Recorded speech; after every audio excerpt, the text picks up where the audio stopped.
Inside Outer Limits is a regular feature on the Paranormal UK radio network.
Hello everybody once again, and it's a very, very nice welcome to my co-host here, Philip Mantle, who's been unwell, as we mentioned on the last show, and it's very good to have you back here again, Phil. Yeah, good evening, Chris. Nice to be back and, back on my feet. You sound fit and fighting and ready to go, Phil.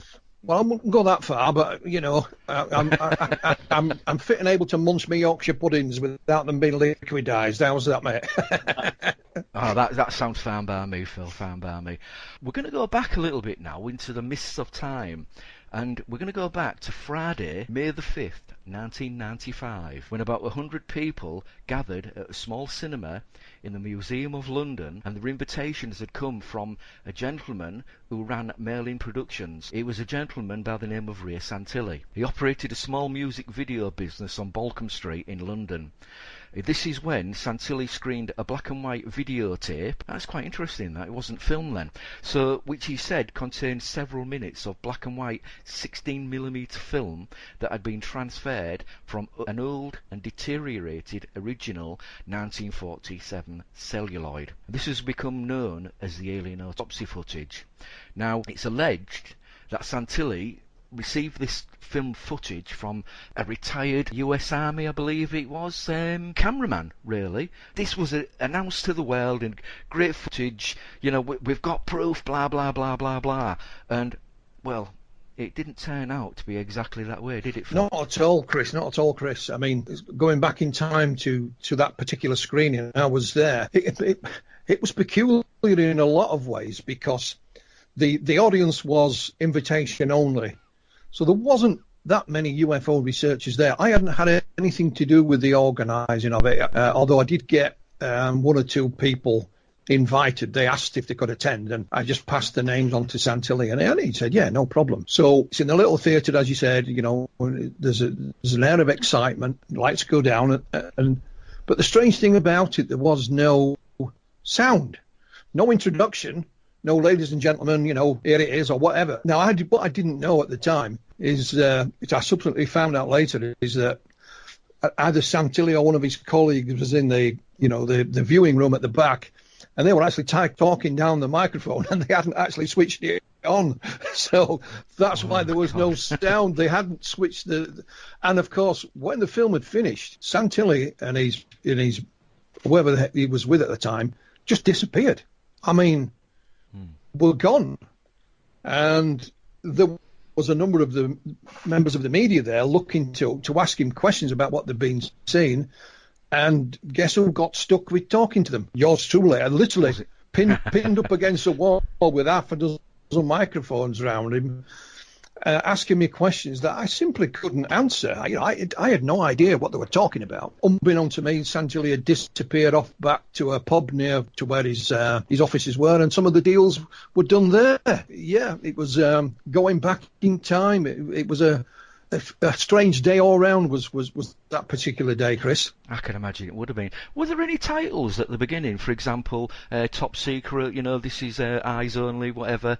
If you want to put MJ12 in there, let's throw everything in the bin. No, they handed some leaflets out to begin with, and in amongst those were the so-called MJ12 documents. There was a copy of them. And a brief intro, but there was absolutely nothing. It was like, you sat there and the lights go off and on it goes. And like I said, I don't know if it was Santilli or his colleague were in the projection booth with the microphone talking away, but they forgot to switch it on. Yeah. So there you go. Now, Santilli, I did say he was a US Army cameraman. No, he wasn't. He's a US Air Force photographer. And he was actually referred to as JB, who said he'd filmed a flying saucer that had crashed. Now notice the date, May the 31st, 1947. About 165 miles, should I say, northwest of Roswell near Socorro in New Mexico. Ranchers who had been outside on the nearby plain of San Agustin heard a loud explosion, it was said, after the ranchers encountered US Army personnel that had with them a strange humanoid body with big eyes.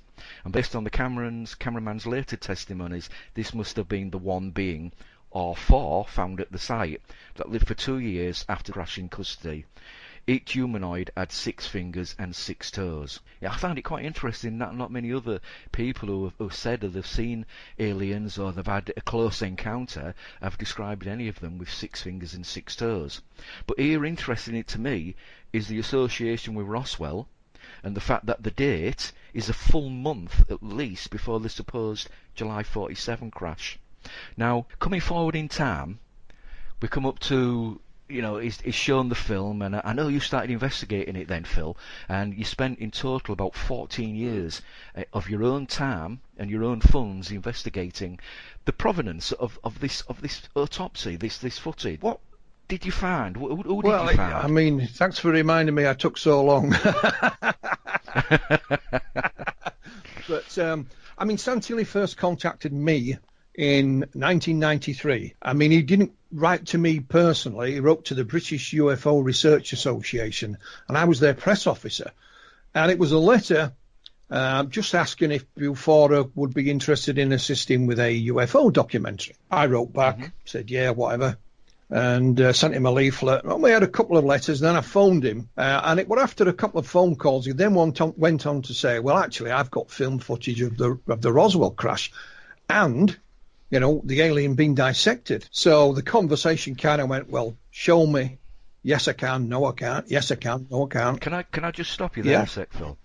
If he's got alleged footage and he's contacted you in early 93, or about middle of 93, whatever, and he's got this footage that everybody's waiting for, why did he not take you in or write to Bufora in a letter and say, I've got Bufora, look, I've got this footage, 1947, Roswell crash, I've got the evidence. Why didn't you mention it straight away? Your guess is as good as mine, Chris. But every time I asked to see it, he would come up with an excuse as to why I couldn't.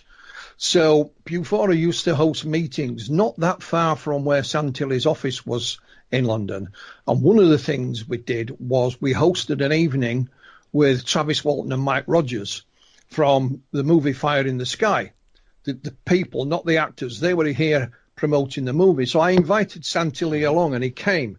And that's when I first met him. And he told me this story about, out in Cleveland, Ohio in 1993, looking for old Elvis footage, because that's what he was. He was a collector, a buyer and a seller and all this kind of stuff. And he claimed he came across this old boy who'd been a former military cameraman. And he bought some Elvis footage off him. And then he said, before you go, I want to show you something else. And he claimed it was the Alien Autopsy. They did a deal. And he said it took him a while, to actually raise the funds to buy it. He gave me his business card, and after a few more phone calls, I basically told him, Chris, I didn't believe a word. Unless he could show me it, then I didn't believe it.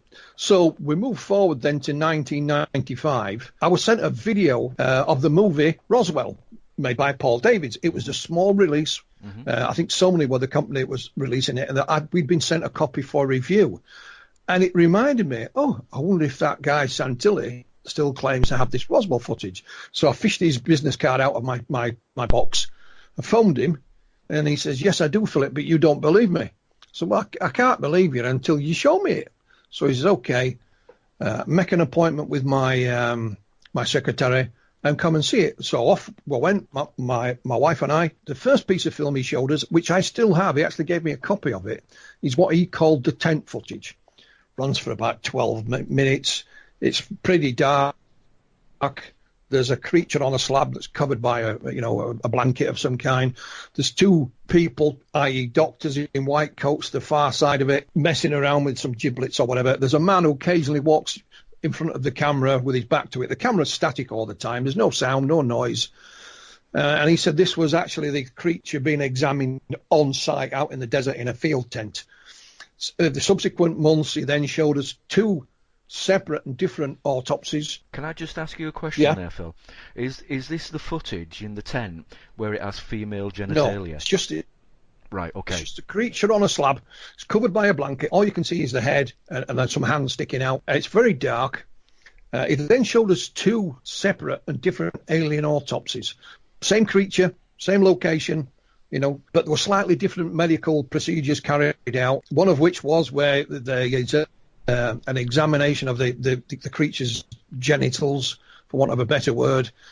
That particular one, we only ever saw once, and it's much brighter than the other one, much clearer, if you like. And then he showed us what he claimed was some wreckage, debris of the, from the crash.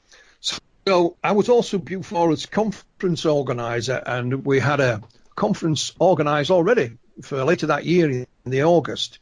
And just thinking on my feet, I thought, what needs to happen with this footage is for it to be made public. Then it can be scrutinised, by whoever. So just on the spot, Chris, I just said to Santilli, will you show it at our conference? And he said, yeah, if you will let me investigate it, Philip. And we shook hands. There was no contract, no money or anything involved. And that was it. Mm-hmm. And that's how it all kicked off. At that point, there was, to the best of my knowledge, there was no television involved. Ray told me that he was intending to sell it via video, sell through. So you'd have, it would go in the shops on a video, or you had to buy it direct from him. I'm not sure how it would have worked.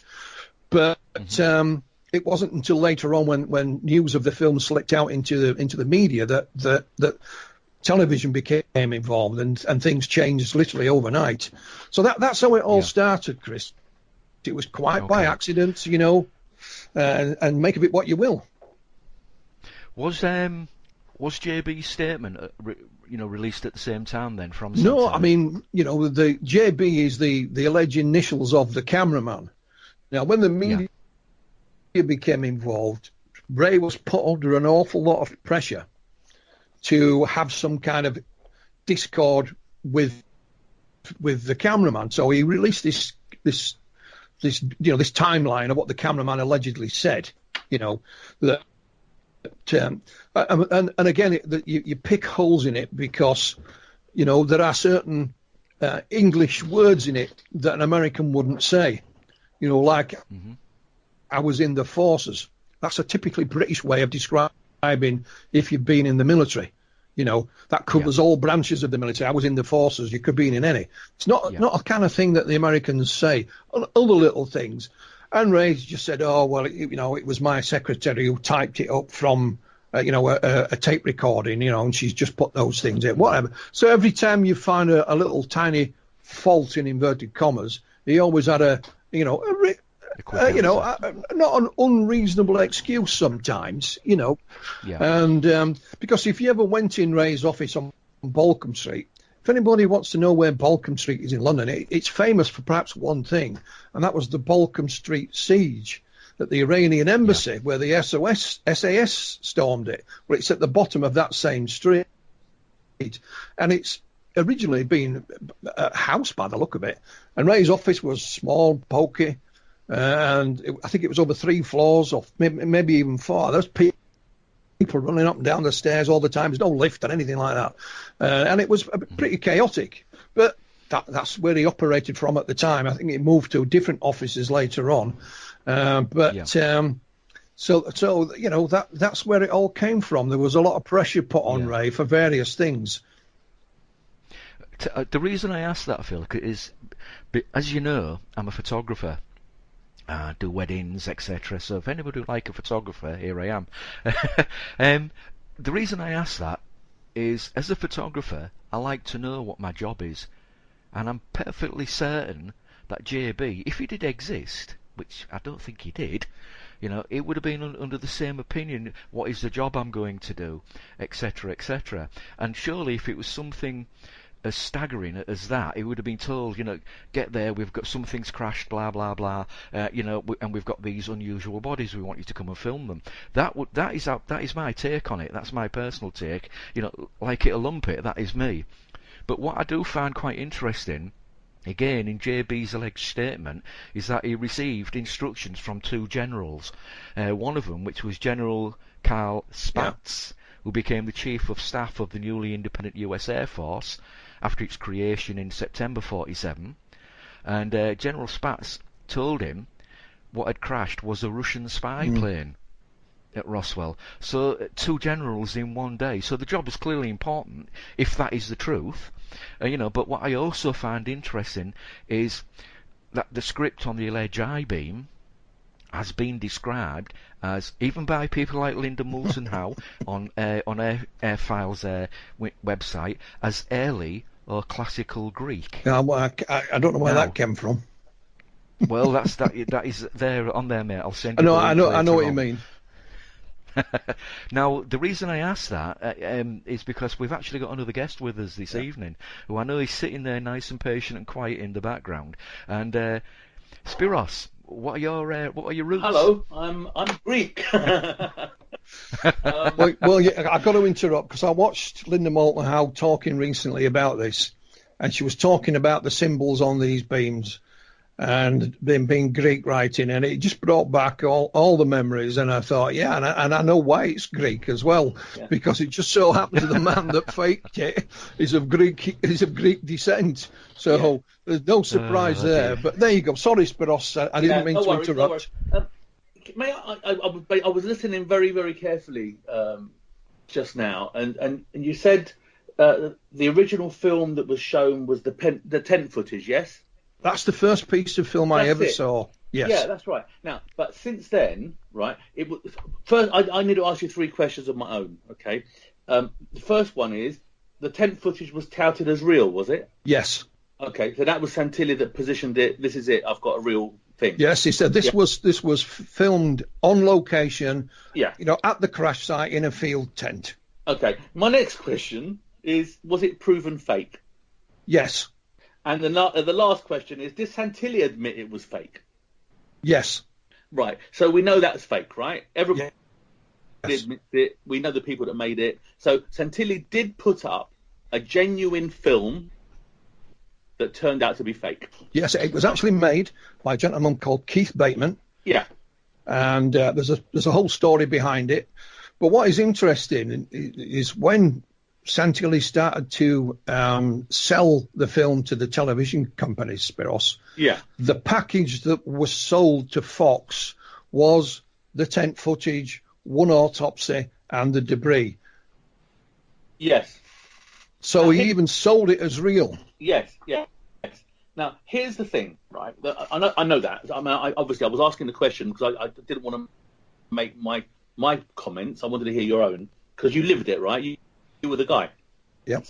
So we know that the point I'm making is I want to establish a number of things as we speak today, because eventually I hope you both will say, and also the listeners will say, there's too much for us to swallow here, right? Because it's not one thing, it's a lot of things. So first of all, Santilli has put up a piece of film. Indeed, he sold it to Fox and told them it was real, and then it was found to be fake, and then everyone came out, the makers came out and said it was fake, then Santilli admitted that it was fake. Now, he had a story which said, well, he was fooled, or he was conned by them, and it was some kind of gag, I don't know. But, okay, let's accept that for a minute, because this is where I come in. The first film I was shown by Santilli was the tent footage. Mm-hmm. And I told him it was fake. And he told me, oh, no, this is genuine film and it came from... And I said, Ray, this is shot on VHS. If not VHS, it's low band. And it's fake. It's video. It didn't exist in 47. And he said, oh, I don't know. I've spent a lot of money on this and now I'm going to be in trouble and I don't know what to do. Which is how I came about offering to make it again as an experiment. I said, you know what, this is really intriguing. I can make this for you properly. If I made it and we gave it to broadcasters, let them see an unusual film, let them tell us what they think it is. And then as soon as we've done that and no one has discovered it's not real, we can tell them how we made it. And he was turned on to that. And he said, how much will it cost? I gave him a price, and we shook hands, and that was it. Okay. Now, this took a couple of days from the moment he showed me the footage, the tent footage, to me driving home, talking to John Humphreys, and then coming back to Ray. Explain who John Humphreys is, please. John Humphreys is my very close friend who is a sculptor and special effects expert. He's now primarily a fine art sculptor, and he teaches at the Royal Academy of Art.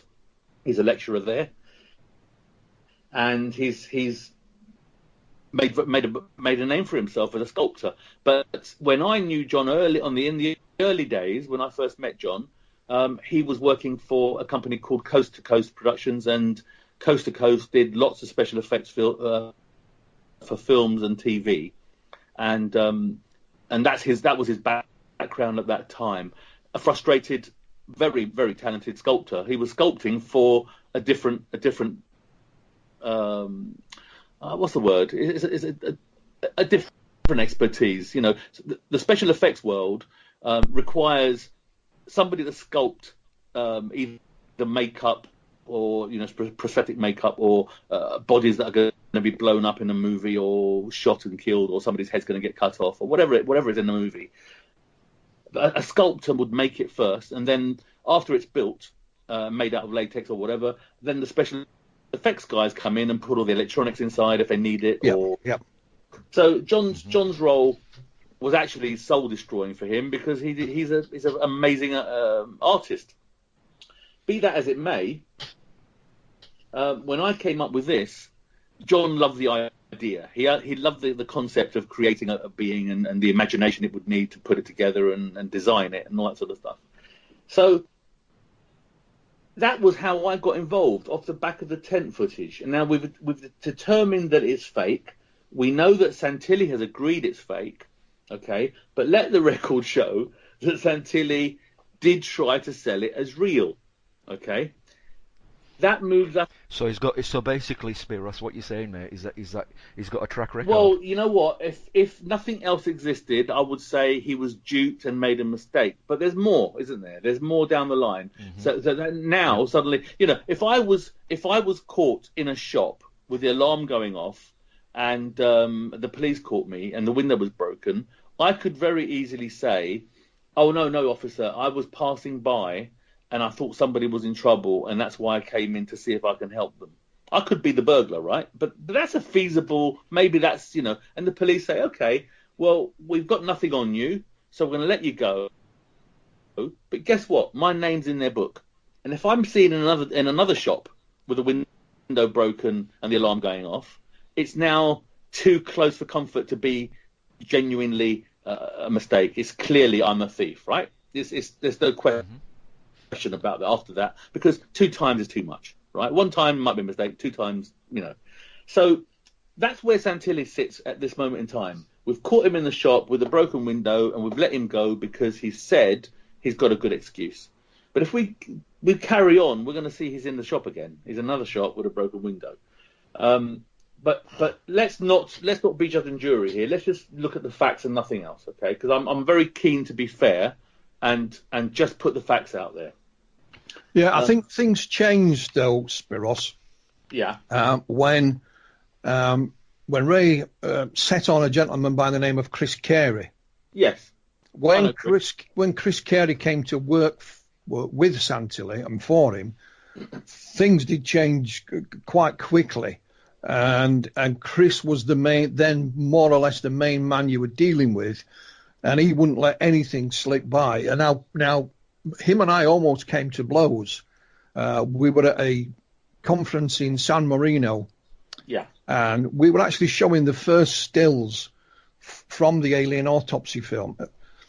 And I took with me in my luggage these were just stills that were showing, nothing else. Yeah. I took tent footage with me. Santilli had given me a copy. Yeah. And I said at the bar afterwards at night, let's get a video, and I'll play it. Yeah. And Chris Carey was there. He'd been invited over, and he says, "You're not playing it." And he put his hand on me, and I just said, "You better take your hand off me, mate." I didn't particularly like him anyway.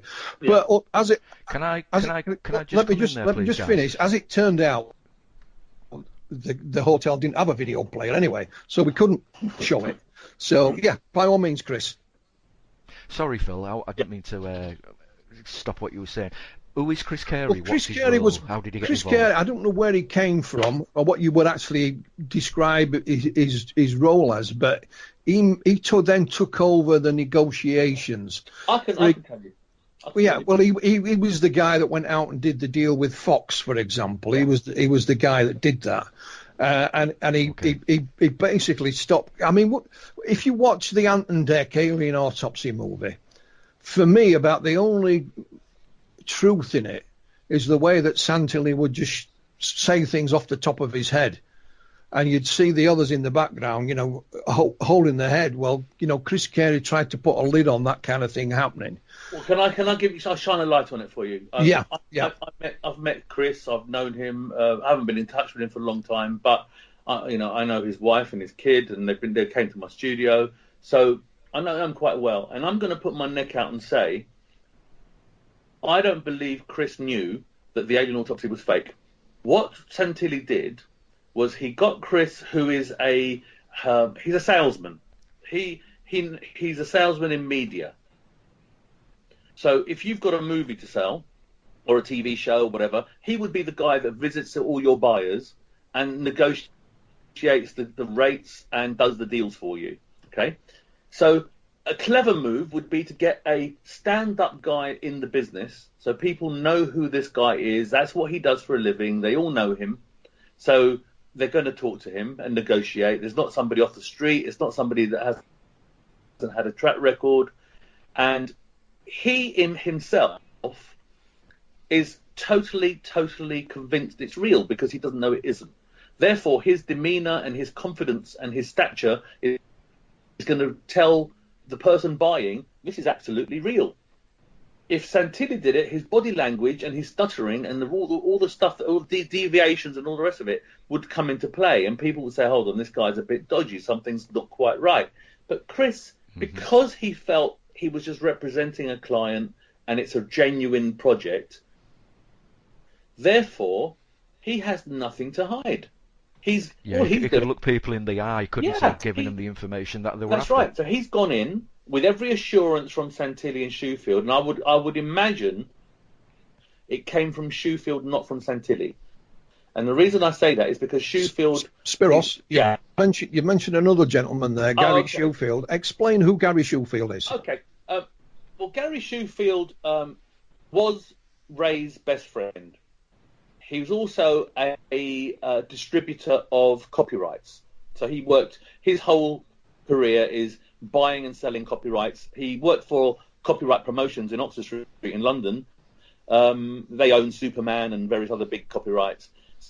So he was in the same game as Chris Carey. And so I imagine it was Shoefield who brought Carey on board and who briefed Carey. So, because Ray is a lot of things, he's a bit of the character in the film is pretty much, selling carpet from the back of a van. That's the guy. That's the character. He's, out to make a buck and taking chances and doing stuff. And that's the character we're dealing with. So you don't put him up front. You don't put him to the front to deal with Fox. You put a proper agent in a suit and knows all the terminology and has dealt with them before. And because that person's got an insurance, that person's got an Okay, insurance. what I want to do, guys, because I don't want to spend our full 2 hours going over events that have basically, we've covered before. We've spoken to you before, Spyros, about this, and we had yourself and Colin Wolford on earlier this year in January. And obviously, events have changed slightly since then. And what I want to do is when did you come up now to 2006, when you became publicly associated with the footage, Spyros? Just tell us about that. Okay. I wasn't able to go public because I was signed to a non-disclosure agreement with Santilli. And I wasn't allowed to go public until he put it into the public domain. And he did that with the Anton Deck film. So when I went public, it was during the time, I think it was before 2006 actually. I think it was late 2005. But publicly 2006. The issue that we have with when I went public was because it was such a long time. Now I did try to sue Santilli before that time because I couldn't do it other than go into court because there was a contract. Now Santilli, just to give you a little bit of background, because Santilli dines out on a number of half-truths, and I'm going to tell you the truth here so you can see where it's at. He used to come into my studio pretty much daily. My staff knew him. He could walk in and be given a coffee and walk straight to my office even if I wasn't in and wait for me, He used to tell people that he owned my studio. He used to tell them that he owned it. We did an awful lot of stuff together, but he didn't own it. He wasn't a partner, had no financial investment, nothing, no shareholding, nothing.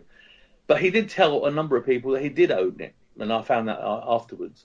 But the point is, he did have access to my filing cabinet in my office. Now, I did have a contract with him, and what he did do, because I've now discovered that's what's happened, he took my contract out and replaced it with another one. And I didn't know it was changed. I thought it was the same thing. I produced that contract in the case that I tried to. I don't know, Phil, if you know about this, Phil, but if you don't, I'll tell you the story now quickly. He changed a couple of things in it that I wouldn't notice, and what that was he changed the address, and he changed his address, and he changed his phone number, and he put an address that he wasn't at until 2 years later, and a phone number that he didn't have until 2 years later. So when it got to the lawyer's stage, he said, "This is a bogus contract. And look, I can prove it." He said, "I wasn't even at this address when this contract was supposed to be signed." And of course, I was flabbergasted because I didn't look at it. I didn't think to check. But he had every opportunity to switch it. Be that as it may, I ran out of time in terms of a legal situation because there's a thing called statute of limitations, which after 10 years you can't go to court on what they will deem as a civil business situation, which is no crime has been committed. It's just run out. So I thought I couldn't sue him anymore, and it kind of left there. And then I discovered that a fraud had been committed, and when a fraud has been committed, the statute of limitations is lifted. It's forever. You can't have a limitation. For example, if you murdered somebody, you would be done for murder any time you're discovered to be the murderer. There is no time that runs out and then you can't be arrested. Are you with me? So yeah, I understand it's the same with treason yes. as well. There's no statute of limitations. Yes, there is no. So how did I find out there was a fraud involved? Well, very simply, I copyrighted my footage, and the Library of Congress in America wrote back to me and said, "We can't register this footage because it's already registered." So I said, "Really? Who's registered it?" And they said, "Well, there's a company called Orbital Media, which is owned by Ray Santilli. And they registered the copyright, but they've got a different date on it, which is 1947. So I said, "Well, the film was made in 1995, and I can prove it." So because the mistake that Santilli made, because I have got an area that's still not that easy to prove, although I can still prove it. But the debris footage, there's two elements to the copyright. There's the autopsy, and then there's footage of supposedly pieces of spacecraft that were picked up in the field where the spaceship crashed and being logged in a tent, okay? And that footage was part and parcel of the Alien Autopsy footage. So I proved that footage, I by mistake kept back one of the film tapes, okay, which dated it to 95. Plus I showed how I knew an awful lot about the film and why it isn't real. So they gave me a copyright 1995 on the exact same footage of the footage lodged with Santilli at 1947. I said to them, how can there be two films lodged having different dates? And the lady said to me, we're not proactive, we're reactive. If you want to bring that to our attention, we would have to then react to your claims. And unless you do that, we won't react. Okay?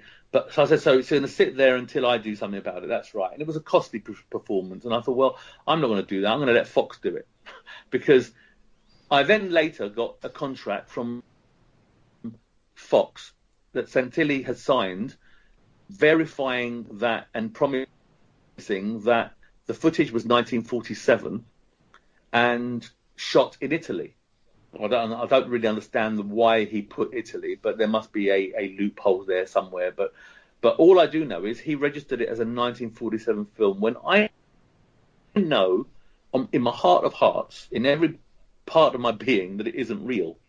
So, well, that. Can I? Yeah. Sorry, Spyros.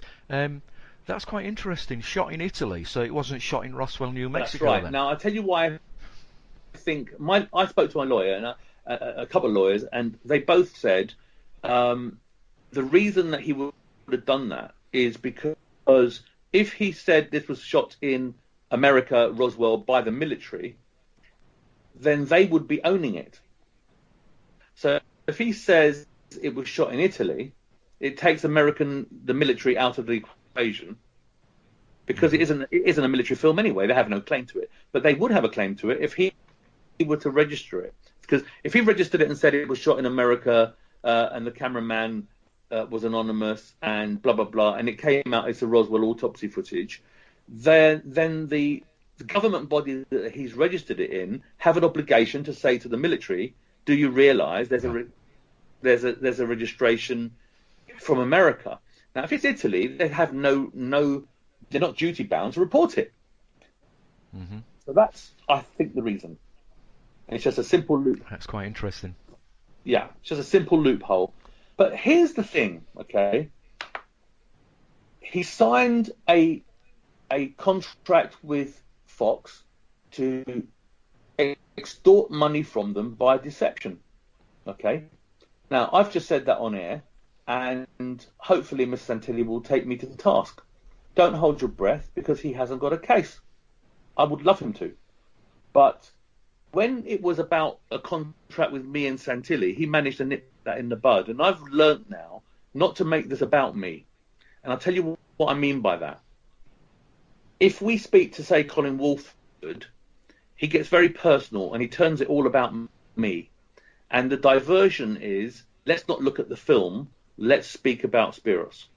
But if I say to you, forget me for a moment, there is a fraudulent document in the US Library of Congress, and Fox paid money because on the back of that document, then we should be looking at the film, shouldn't we? Not me. I'm not even part of this at the moment. So if we look at the film, if you can't attack the evidence as being, yes, then you go for the person who's bringing the evidence. That's right. You? That's right. So I'm not actually involved in the Fox deal. I wasn't there. I didn't make any representations. I didn't do anything. So, but be that as it may, I need to then say, okay, if we know for a fact, and I'll qualify this, that the suits in the film are fake, the table in the film is fake, the debris footage is fake, okay, and Santilli himself has inadvertently told us it's fake, okay. he uses the wrong words because he calls it a restoration, where actually it's a recreation. Okay. Yeah. I No, wrote this to is him. something. Yeah.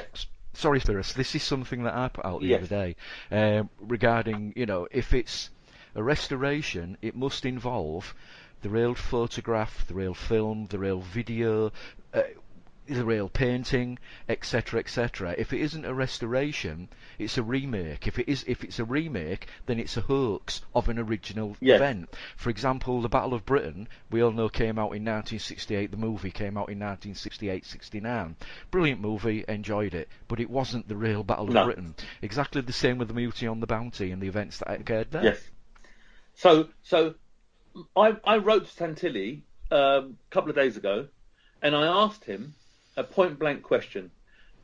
If what you say is correct, I know, of course I know, and he knows that I know, and he knows that I made it. But forget that for a minute, because his story isn't admitting that. So I just simply asked him, if you have this team of amazing experts who have renovated this film, name them.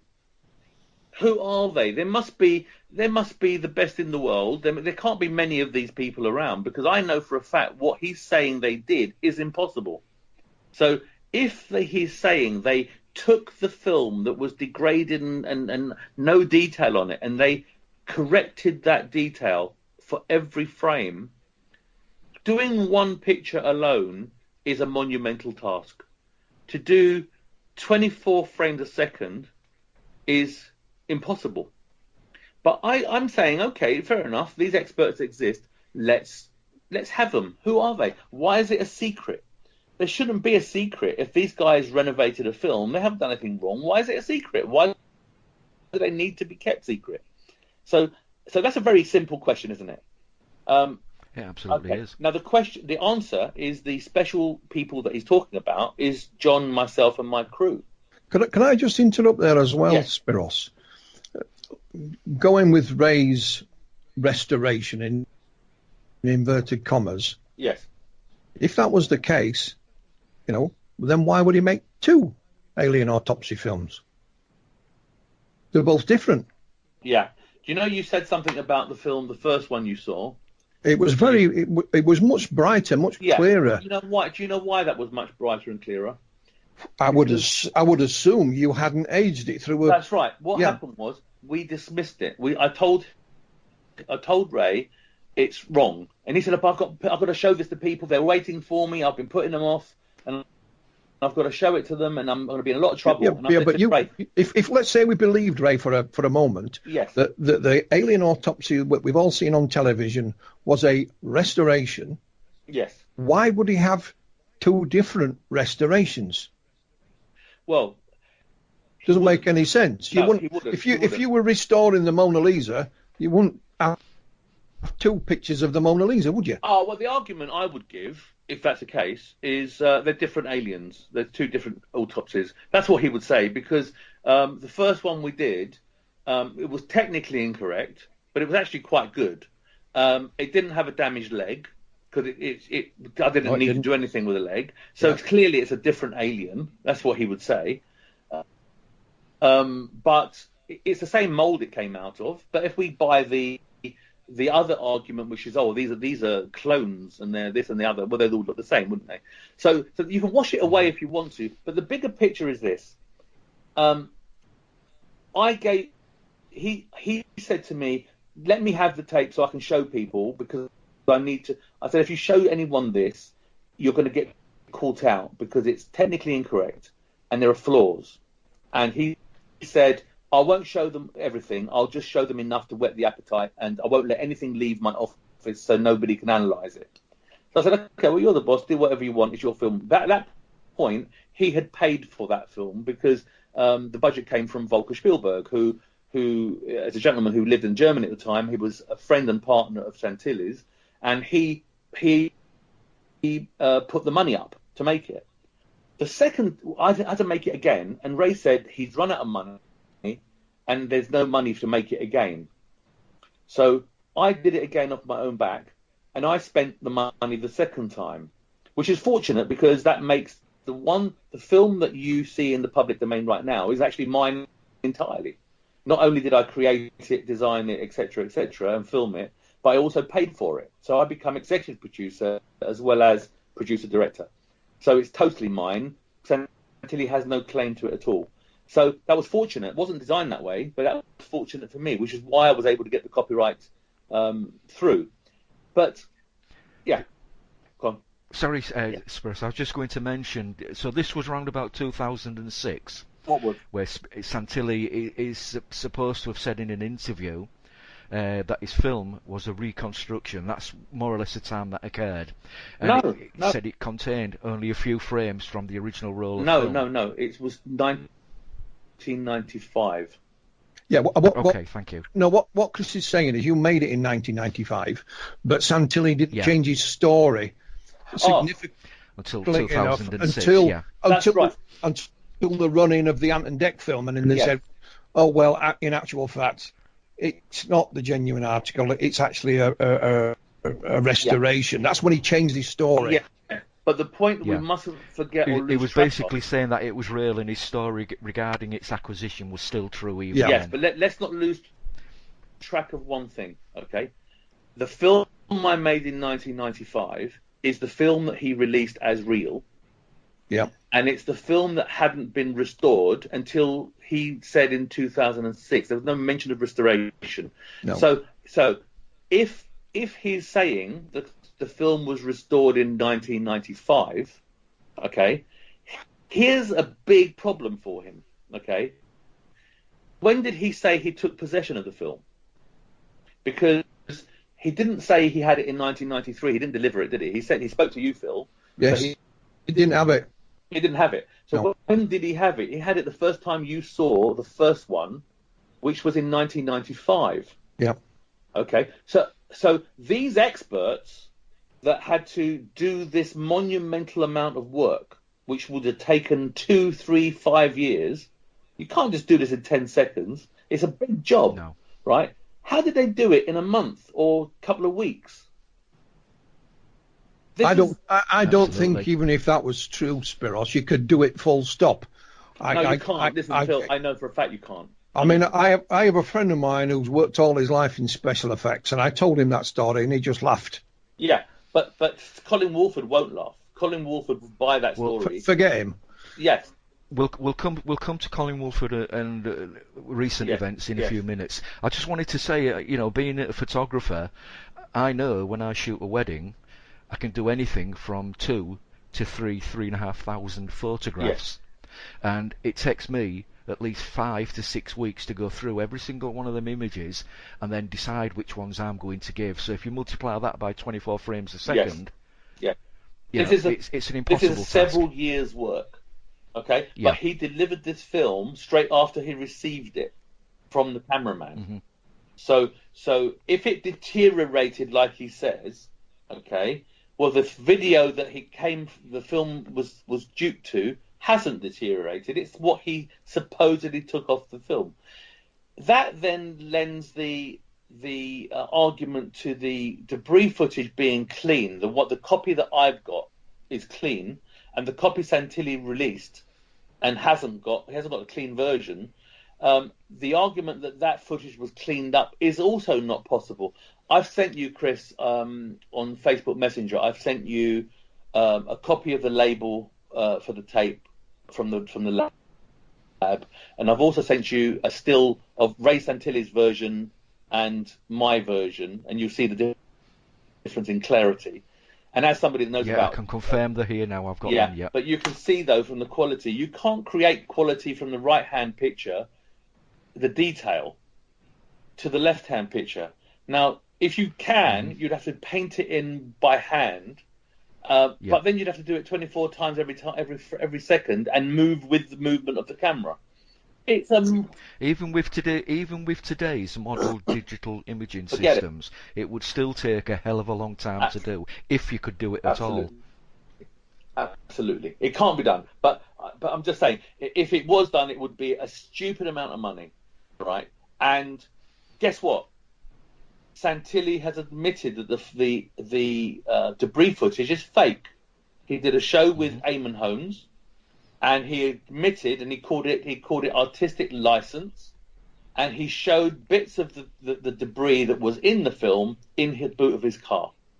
Okay, so we can dismiss the debris footage as fake. Now let's go back to the beginning of the show.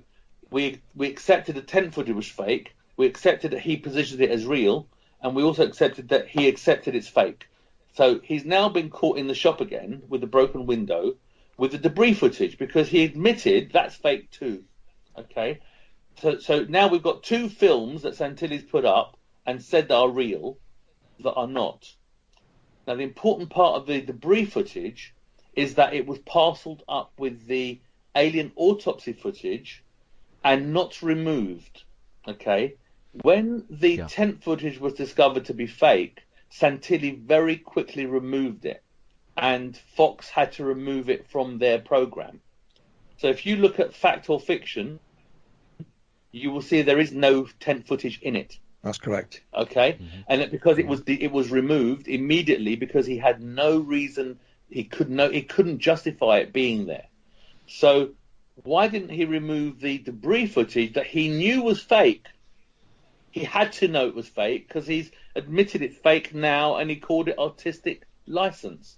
So he knew that was fake too, but he didn't remove it. He got paid, thank you very much, and knew it was fake. He hasn't told us that the debris footage is a restoration. He hasn't told us it's a recreation. He's told us it's a fake film. He showed us the bits that were in it, and was smiling and giggling with Eamon Holmes and with Shoefield on film. It's on the internet if you look for it. So is that the second take now? We found him in a shop with a broken window, right? It has to be. Sounds like an habitual person. Right, so he's done it twice now. Right? He's done it twice. And now let's move on to the autopsy. Okay? He's done it 3 times. Now, he's not admitting to the autopsy because he calls it a restoration. But when you scratch the surface of that, what his meaning is, he's saying, well, just like the Sistine Chapel, they just painted over the top and painted it again. Well, we just recreated the footage and filmed it again. That's not the film, is it? It's a recreation. So it's a fake, isn't it?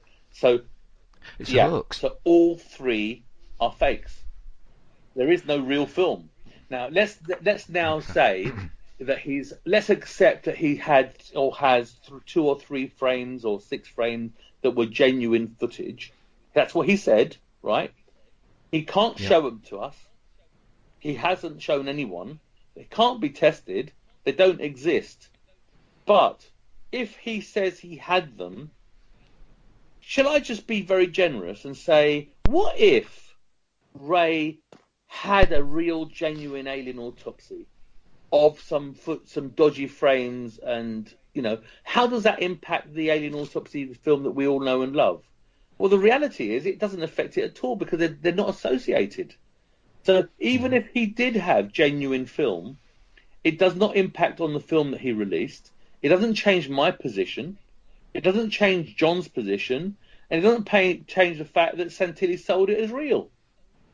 So even if we go along like Morton Howe and a number of people are saying there must have been a real film because Kit Green, that we all, I don't know if we need to tell the listeners who Kit Green is, but there's been a supposed leaked CIA letter that says that a film he was debriefed on an Alien Autopsy film. Well, that's just hearsay. There's no proof that letter's real and came from Kit Green. But let's just, for people who don't know, the name is Christopher Kit Christopher Green. Kit Green. He's a medical doctor, PhD, and he says he was briefed 3 different times during and after his tenure at the CIA on topics relevant to UFOs and the Roswell incident alien autopsy. And he actually confirmed that the Santilli alien autopsy film stroke video is real. The alien cadaver is real, and the cadaver seen in the film video is the same as the photos Kit saw at the Pentagon during briefings. There you go, Mr. Melaris. Come on now. You've been caught out. Own up. Yeah. So now my question has got to be a very simple question. Okay. is this a document that somebody just got and reading from it, or did they speak to Mr. Green? Because Mr. Green has not said anything publicly at all. We've not seen or heard of him at all. I'm not saying he doesn't exist. I'm saying he exists. I'm saying I don't think he said that. And I think what I can say is, Spyros, the documents in question, it was a memorandum to U.S. billionaire Bruce Bigelow, and it's dated 2001. Now, in 2001, Bigelow had an organisation called NIDS, National Institute of Discovery Science. It was supposedly looking into UFOs and so on. He had a number of people working for him. Dr. Hal Puthoff, Com Keller, Eric Davis, Kit Green, and so on. And this is claimed to be basically a photocopy of correspondence that was exchanged between them. It's emails, basically. But they've been printed out and photocopied. Can I just correct you, Phil? It's not emails. It's photocopies of what looks like emails. Yeah. That's important.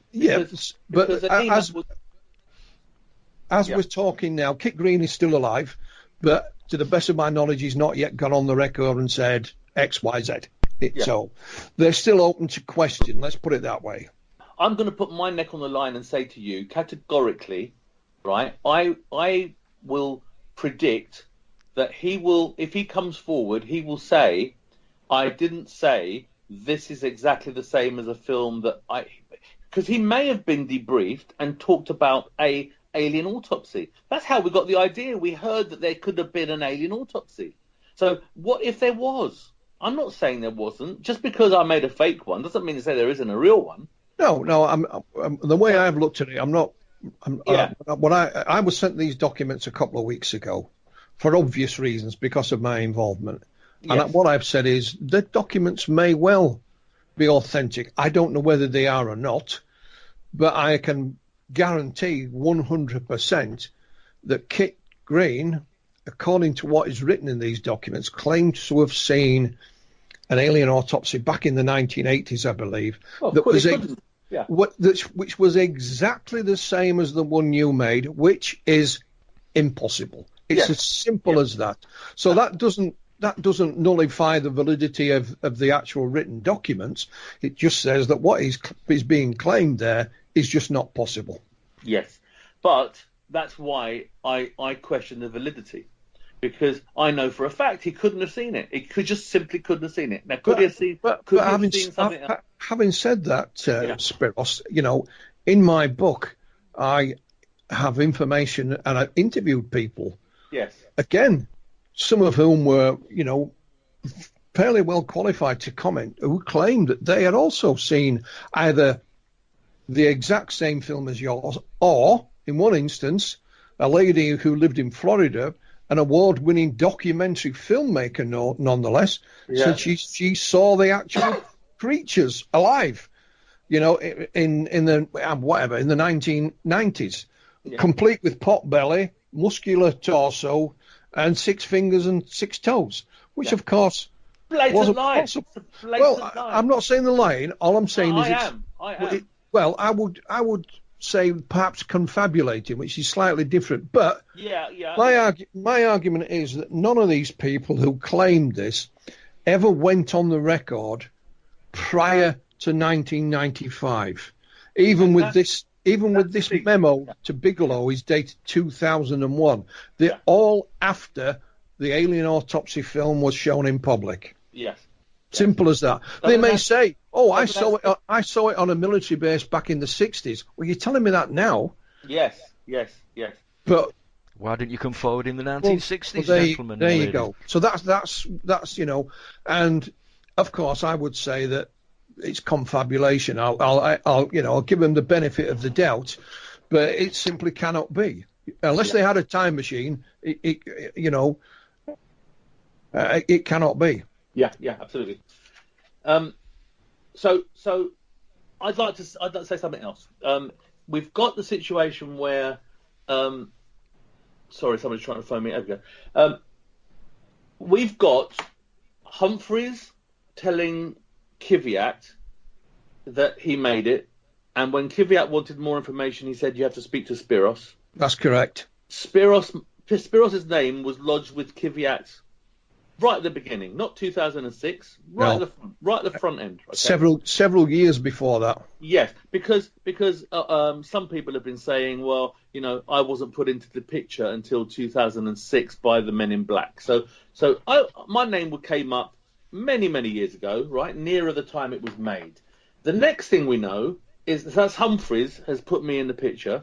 Mm-hmm. Santilli also put me in the picture in a couple of places. Shoefield and Santilli have both admitted that this film was created in Camden. Yes, we know that for a fact. Mm-hmm. Gareth has also stated he was involved in the making of this. Gareth Watson, who was the guy behind the window in the autopsy, he's admitted that it was him and he's in it. Mm-hmm.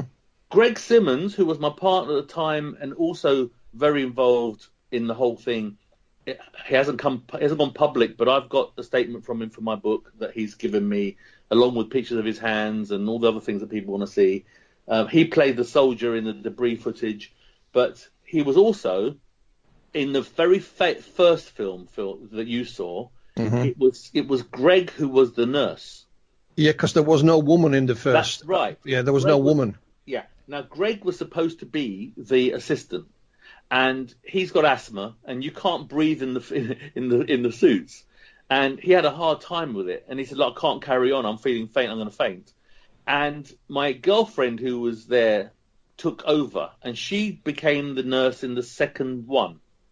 So Greg was involved very deeply, and obviously his testimony is quite crucial. But we've got Humphreys, Santilli, Shoefield, Gareth Watson, me, Greg Simmons, all saying that we were involved in making this film. Okay? It's not one person. It's not just me. It's a lot of people. And now we've got a situation where we've got Santilli saying that there was a group of experts in this latest comment that he's made who have, what they called it, restored the film. Okay? So what...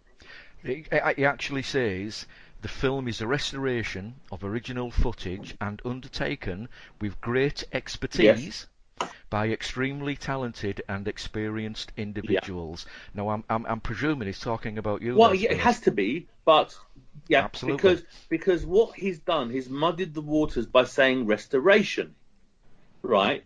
What he should be saying is recreation. Okay, so. Mm-hmm. I took him to task because he actually said in another statement, he said, I'm not going to concentrate on the fantasists who say they made the film, right? And that got me upset, fantasist, So I said to him, are you serious? I said to him, you're calling me a fantasist. I made it. How can you call it and keep a straight face? And he said, well, if you choose to be parceled up with Keith Bateman and the others, that's your choice. That was his reply. So what he's saying is that Keith Bateman and the tent footage are the fantasists who say they made it. He's trying to distance me from them. And he's not talking about my film. So the way that he's playing it is doublespeak. It's kind of, we'll call it the Alien Autopsy, but we don't know which one we're talking about. We'll call it a recreation, and that means a restoration. A restoration, not a recreation, but it really means it's just muddying the waters enough to confuse people. So somebody out there, please, who is in touch with Santilli, I know a few of you researchers have said that he's giving you the time of day. Please ask him to name the experts that restored the film. There's no reason not to. Absolutely none. There can't be, can there? Absolutely not. It's the first question I'd ask. Because there's got to be a team out there that's done this and restored it. If that's what he's claiming is that somebody sat down there and restored frame by frame, which is what he sounds like he's saying. But if you scratch it a bit further and you go back to the Eamon Holmes program, you will hear him say that they restored it by recreating it. Okay, so they took the images they saw and they refilmed it to match. Well, that falls down on a number of counts. He hasn't got any original film to show us, so that's just you can't accept that as evidence. So the images that are in the film that aren't real, and that's every frame, by the way. Every single frame in my film that I've released, everybody can go online and check me out and look at the film on my YouTube. Every single frame is my footage. And he's saying that there's something in there that's real. How? Why would somebody must have put it in there? Let's have the name. Let's talk to the person that did that, because that's a very easy conversation. So to Colin, yeah. Can I ask you? Yeah. Sorry, Spyros, I've just thought of something. Can I ask you a Cool. question? When you connect two pieces of film, isn't there a splice line? Isn't there something that you can actually see where they're actually joined, or maybe even glued together? I'm thinking old 35mm films here. Well, that's exactly the same with 16 and 8mm. It is called a splice. There's two ways of splicing a film. The first way is you rub off the celluloid on half a frame or a frame, depending on where the sprocket holes are, and you just scrape off the celluloid so you've got a clean piece of film, and then you add a bit of cement, a bit of glue, and then you put the other piece you're joining on top, and it melts one into the other. Now what that does is it creates a step where one film starts and the other one finishes. Okay, and that's approximately a frame. I have been successful in creating a splice of less than a frame, but only when the sprocket holes allow you. So that's the first way you can splice. Later, they invented a piece of cellophane, a sticky cellophane. So what you do is you put you butt the film up to itself on a little machine that lines up the sprockets, and it sits on the cellophane that's sticky, and then you fold it over. So it's like a bit of sellotape, if you like, with sprocket holes in it. Yeah. And it splices so you don't have the step. Okay, you have one join up to the other, but you've got a bit of plastic, stuck on top. So they're the two ways of splicing. The reason I ask that is because obviously, if that has happened, either of those descriptions that you've just gone through, surely there would be evidence on the original film footage of that splicing taking effect. Why can't you just show that? It doesn't exist. That's not there.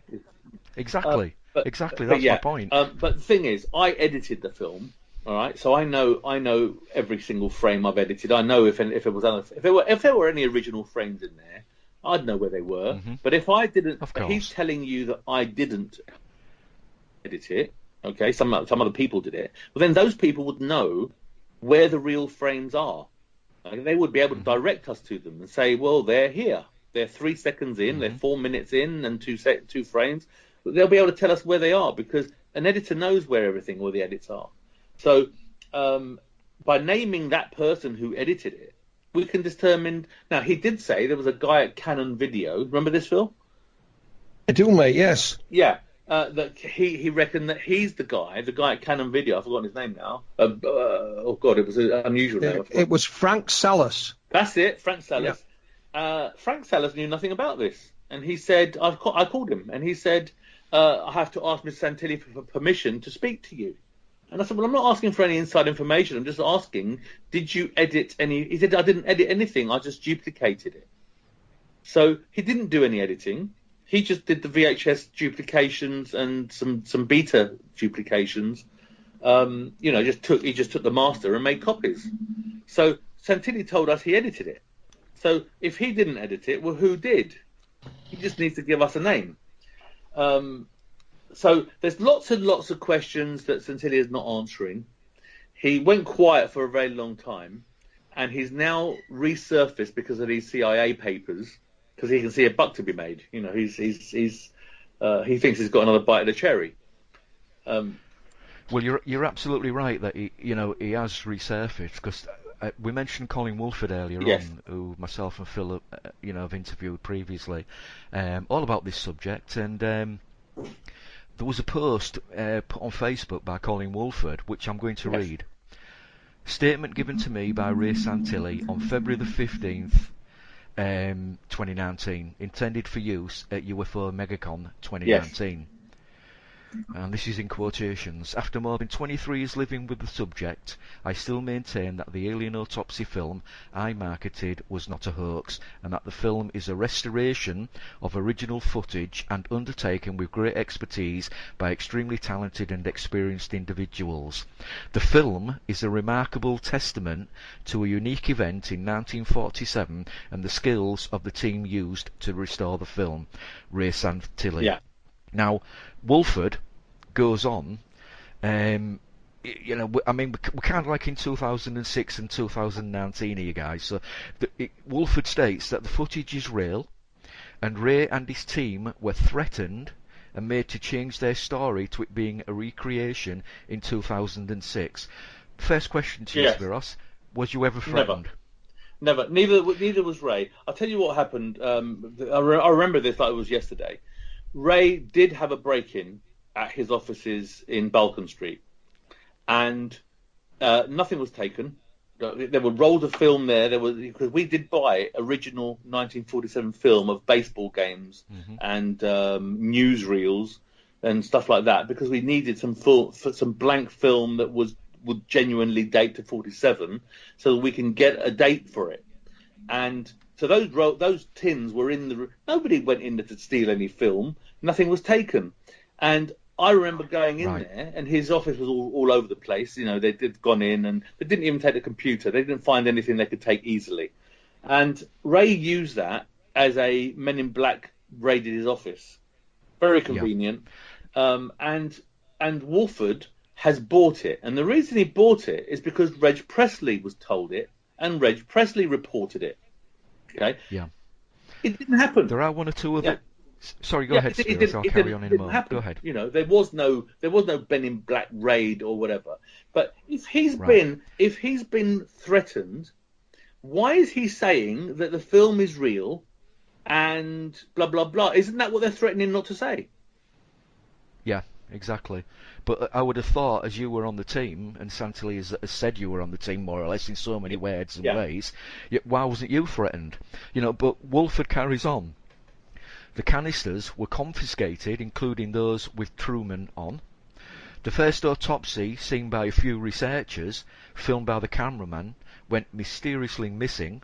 Some stills are available, he says. Now, of course, we know that doesn't exist anyway. Well, the film does exist. Santilli still got it. He told everybody. He told everybody that Volker had it. Right. Yeah. So it carries on. This was why Ray could never offer any samples for testing other than those given by Bob Shell, which was accurate and indeed indicated 1947. Now, I remember speaking with you before, and Philip, about this when we interviewed before Christmas last year. Wasn't it actually said that the piece of film was laid over a piece of film and somebody's hand hid the joint? Yeah, but hey, a very good point here. Very good point. I made this point the other day, but I'm going to do it again now, okay? If you've got genuine film and you've got Bob Shell there wanting to test it, why would you not give it to him? Let me just interrupt. Yeah. For those that are not aware, Bob Shell was the editor of the photographic magazine Shutterbug, which was the second biggest selling magazine of its kind in the world, I believe, and was somewhat of an expert in cameras. Yes. Yep. And film. So Bob Shell wanted to test it, and Ray gave him some film to test, but it didn't have any image on it. It was leader film that came from the baseball game I mentioned earlier. Okay. Yeah. And the way that we did it was we spliced it to the film I shot in 1995, and we put a little bit of leader on it from the original 1947 film of the baseball game, with a little bit of leader of actual film. So the leader film is white. Okay, it's just a plastic white leader that has nothing on it. It was never shot. It's just something to wind onto the projector before the film starts. Okay, so you don't want to be winding on the film and miss it, you know. So you wind on a bit of white. Then after that, there was blank film, shot on the floor, ground footage and stuff like that. No special images on it of any sort, and that's what was used. So he got a piece of film that had markings on it for 1947 and the celluloid makeup of a film for 1947, but no images of an alien on it. So why would you not give Bob Shell or Kodak images when you had them? This is the most monumental film of mankind if it was real. Why would you not want to cement it there and then and be done with it? Right? He didn't do that. The other thing that materialized is Bob Shell, in his testimony, tells us there was no image, no alien image. And that's the most important thing, because nobody, including the people that have tested film, has seen film with image. The only film he's produced that has image has been between plastic blocks inside a molded plastic block, so nobody can get to it. I've seen them. I've seen them in person. Yeah. So you can't actually test that, right? No. But that's a 1995 film that he's put in there. And you don't know the difference. You can't see what it is.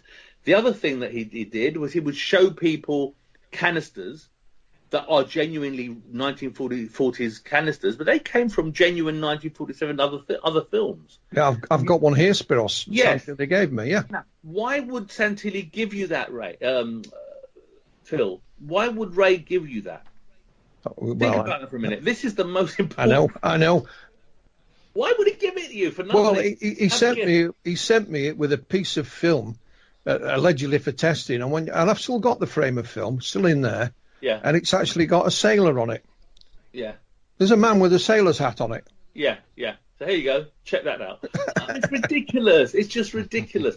But again, we've established the man will put up a film that isn't real and pretend it is. We've done it not once, not twice, right? He's done it 3 times. So I think it's safe to say, with all the information we do have, that in his own words, this film was recreated at best. So the fact that I made this film isn't being contested by Santilli, is it? Doesn't appear to be, does it? Doesn't appear to be at all. Now, what I want to do, though, Spyros, now, is I want to talk a little bit about Colin Woolford a little bit more, and some of his accusations that against yourself, really. As I just mentioned, it's just, mentioned why Ray could never offer any samples, etc., etc. Bob Shell, I've just mentioned. He talks about John Humphreys. Yes. And he says John Humphreys had no involvement other than making a poor copy of The Being for the 2006 Ant&Dec disinformation film Alien Autopsy. I wouldn't say it was a disinformation film. I would say it was a bloody good comedy, to be quite honest with you. When you see how things go in it, But I can. What's your opinion? Can I just interject? I'll tell you how we found out about John Humphreys, if I may. I was contacted on email by a chap called Simon. Yes. And it went backwards and forwards on email. And then this Simon, he basically asked, because I'd had an article in UFO magazine and he'd seen it. I don't know what year this was, 2000 or whatever. And he said, I didn't know there was any interest still in the Alien Autopsy film. I said, yeah, there is. So we exchanged emails. He gave me his mobile phone number and we arranged to meet. And we actually met in a cafe that he suggested in Manchester, of all places. And I was there with a colleague of mine called Tim Matthews. And he told us that he was representing the man who actually made the dummies for Ray Santilli. Now, he wouldn't tell us his name, but he said, would television be interested? And I said, perhaps, but he did let slip that the man who we were looking for actually made Max Headroom, this Channel 4 talking head thing. Yes. So we managed to find out that the man in question was John Humphreys. And one of the reasons we were unable to find John previously, as Spyros told you earlier on, John isn't technically a special effects artist. He's a sculptor whose work has overlapped into the film and TV world. So we were hunting, when I say we, mainly me, hunting around all the special effects artists. And I interviewed loads of them, Spyros, and they said, it looks like so-and-so's work. Give me so-and-so's number. I'd ring so-and-so up. They said, no, not me, but it might be him. And I just went round in circles and found no one. So what I did, I put this chap in contact with Bob Kiviat. Yes. Because it seemed obvious Bob had made Alien Autopsy fact or fiction. Bob then spoke to both John and his representative, whoever the heck that was. And that's when John said, when he was being pursued by Bob, he said, well, it's really Spyros you should be talking to. But we had no second name. It was Spyros. So that's how John Humphrey's name came into the into the public, so to speak. Yeah. Sorry. Carry on. Right. Okay. I'll answer the question about the John Humphreys thing coming in at 2006, because that's very easy. Mm-hmm. I have actually proven this to Walford, but he has a selective process. He doesn't want to listen to stuff that's any evidence. If he gets evidence, he just says, "Oh yeah, but this." Well, here's the thing, right? I've shown him photos of John with myself and Santilli in 1995, all of us with hair and young. Okay. Sorry for laughing, but I like that comment about the hair. All of us with hair and young. Okay. So that firmly cements that Santilli and John and myself knew each other well enough to be socializing. We were at a party together. Next thing I showed him was John working on the alien mold with hair, right? In the same sorry. Young. Okay, it's important because he hasn't got hair now. So in 2006 he didn't have hair. Okay, so he couldn't have been inserted in 2006 when there he is, a young John in 1995. One, sculpting the alien, two, molding the alien, and three, molding his son, who was the basis of the alien. These photos exist. Can I interrupt as well here, Spyros? Of course, yes. Well, I found out about the Ant and Dec film being made quite by chance. Yeah. And I contacted the production company here in the UK, which is QWERTY Films. Yes. And I just had a casual conversation with them. I really didn't ask them any fetching questions, if you like. I didn't probe them. And I got talking to one of their executives, a lady.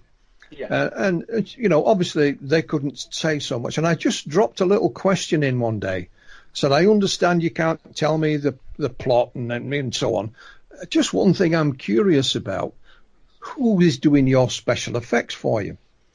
And she said, it's John Humphreys. He's made the dummies for us, and he also made them for Ray Santilli. Good, yeah. There you go. And I just left it at that. Yeah. What I'm going to do, gentlemen, now I want to move on a little bit, Spyros, if that's okay. Make your point, and then make your point, and then I need to put a stake in the ground, and we move on very quickly. Stake in the ground. John Humphreys didn't meet Santilli until after the Alien Autopsy was made. So the claim that he made them for Ray Santilli is factually incorrect. John worked for me. John was paid by me, and he made them for me. John met Ray Santilli after the event, after the creatures were made. That's a fact. Okay. Now, Walford goes on to basically say, and obviously there's no point in discussing this really, because I think with all the evidence you brought forward, to fight your corner, there's no doubt in my mind anyway that you were involved. He says you had no role in creating the said hoax. Peter, and forgive my pronunciation, Peter. Yes, Ionu, my brother. That's your brother. Yeah, had no role either. Gareth Watson is not the surgeon behind the window. Although Now, we had an article in Outer Limits magazine, kindly provided by Philip several issues ago now, which I may actually reissue out again, and it actually shows with very, very good probability, 99.9% in my estimation, that Gareth Watson is indeed the person behind the window. And so he says that he was not the surgeon. Greg Simmons is not the soldier. And Georgina Artemis Gamak, please forgive my pronunciation, I would suggest doesn't even exist, and if she does, will never come forward. What's your comments on all that, Spyros? Very quickly, Gareth has... No, take your time, you're okay, mate, we've got a good half hour. Gareth has admitted that it was him behind the pane of glass. Ray Santilli brought him to the show with Eamon Holmes as the person behind the glass. I've had people look at the the eyes and the what have you, and it's him. Okay, it's a younger him, obviously, but it definitely is. If so many people have said it's him, including himself. Okay, so there's no reason to say it's me if it isn't. Now, why would you bring him into the fold at all if it wasn't him? Do you see what I'm saying? Why go there? Nobody's asking you about him. Nobody's asking, is it Gareth Watson? Well, who is it? Well, it's no one you know. It's if it's a genuine film, it'll be somebody from Roswell. But if it's a recreation, which it is, there's no reason not to name the person. And guess what? Gareth has said he was the person, and no one else has stood up and said, no, it wasn't. It was me. Right? No one has stood up and said that's a lie. So who else is there to? You've got to take it at face value, right? Gareth is the guy.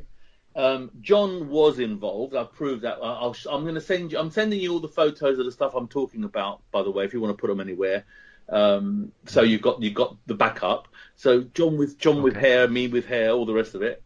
The other thing is, he's right. The Artemis woman doesn't exist. That's a made-up name. And the reason it's a made-up name, it says my ex-girlfriend, and she doesn't want to be named. Okay? And we've respected that. In fact, Santilli respected it too. Nobody's ever named her. Right? Well, with all the fuss around this, I can completely understand why That's she right. won't want to come forward.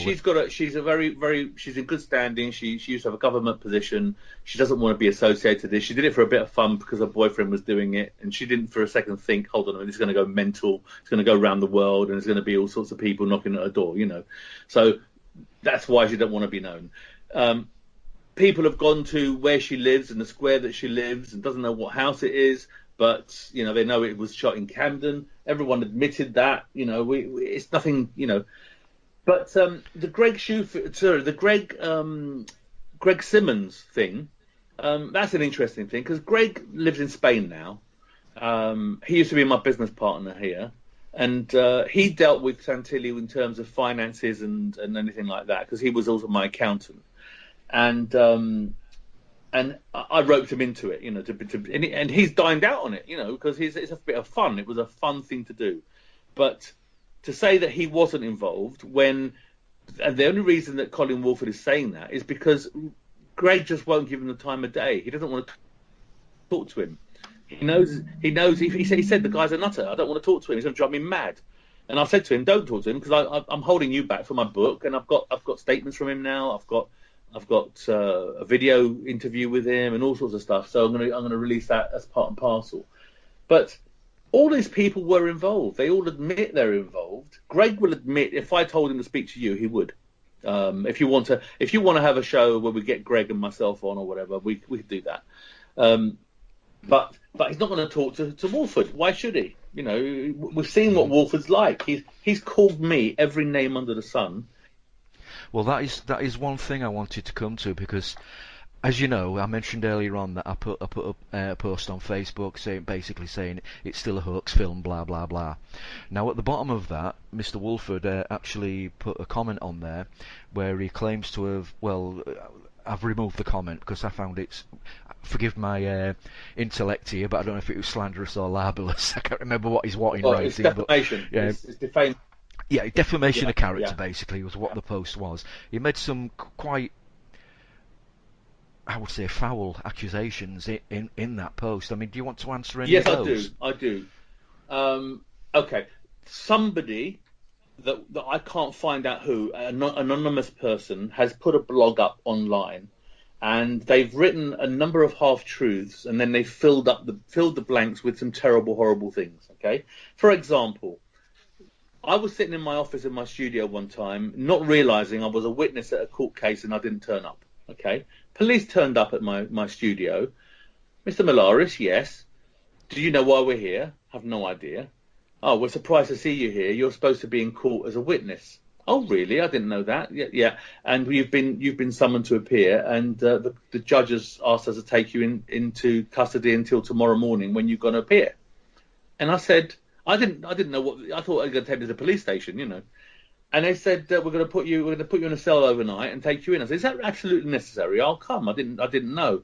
yes, yes. He said, we won't embarrass you and cuff you, but he said, if you just please just go straight to the car and get in the back of the car and we'll go on, and you can phone a solicitor from the car. So what I did was I phoned my girlfriend at the time, and I said, would you please phone a lawyer? I'm being taken to Pentonville Police Station, and I'm being kept until tomorrow to go as a witness. And they then interrupted and said, it's not Pentonville Police Station, you're going to Pentonville Prison. And I said, what? I haven't done anything. And he said, well, that's you've got to be held overnight, and it's got to be done properly, and tomorrow you'll be released, but you're in contempt of court. I said, but it's not my court case. He said, no, you're a witness, key witness to the thing, and the judge has said that you're in contempt for not turning up, and that's it. So I was taken to Pentonville Prison. Imagine this, right? So I've taken in, and I've got my girlfriend got a lawyer called Andrew Crossley, who was in this blog. He was positioned as my best friend. Not my best friend. I used him twice. He came along and bailed me out, right? So what happened was they didn't even put me in a cell. They put me in the waiting room and they said, we know your lawyer's going to come in a minute and bail you out. So there's no point taking you through. But when he comes and gives the assurances and everything for bail, you'll be free to go. But we've had to do this. This is how it's done. So I waited in the waiting room. Crossley turned up, bailed me out. Next day, went to the court, did my thing, and that was it. It was the last I heard of it. Positioned in the blog is I went to prison. Well, strictly speaking, that's true, isn't it? But I wasn't in prison, right? But can you see how it looks? Yeah. The other thing that he did was he said, and I ran the largest independent TV company studio in the UK. That was my studio. Everyone used my studio, BBC, Channel 4, ITV, Sky, name it, okay? And one of the clients I had was a telephone company that did adult chat lines. And in the evenings, they would have girls on beds taking phone calls from people on Sky TV, okay? Not my channels. I never owned them. It wasn't anything to do with me. He positioned it that I owned porn channels. Okay, all right. So can you see that the way that it's tainted, very tainted, is it makes it sound like I've been in prison. And anyway, so this Andrew Crossley that's supposed to be my best friend was in. I don't know what he did. So he did something wrong where he conned some people out of money. I don't know what he did. I don't want to put words into anybody's mouth, or even if it's true, I'm not aware of it. I'm not familiar with what happened. But he said that he defrauded some Greek people out of money, and he's my best friend, and therefore I'm somehow involved, right? Nothing to do with me. I've tried to get this blog removed. I can't find out who put the word up, and the blog owners, who again I can't find who owns them. There's no link to anybody. They did write back to me a long time ago, and they said we don't remove blogs. Whatever goes up stays up. Can I just interrupt here? Yes, Spyros. I mean, yeah. even if the accusation was true about you running porn channel, well, pornography is not illegal, is it? No, it's not. No, It's not. But the thing is, well, I know it's casting aspersions. It's trying to damage your character. I know that. yeah, But similarly, I had a very, very good friend who was, how can I put it politely? Well, a gangster. He was a gangster. yeah, You know, but he never told me what he was up to, you know, and he would disappear for a while, and that meant I knew where he was.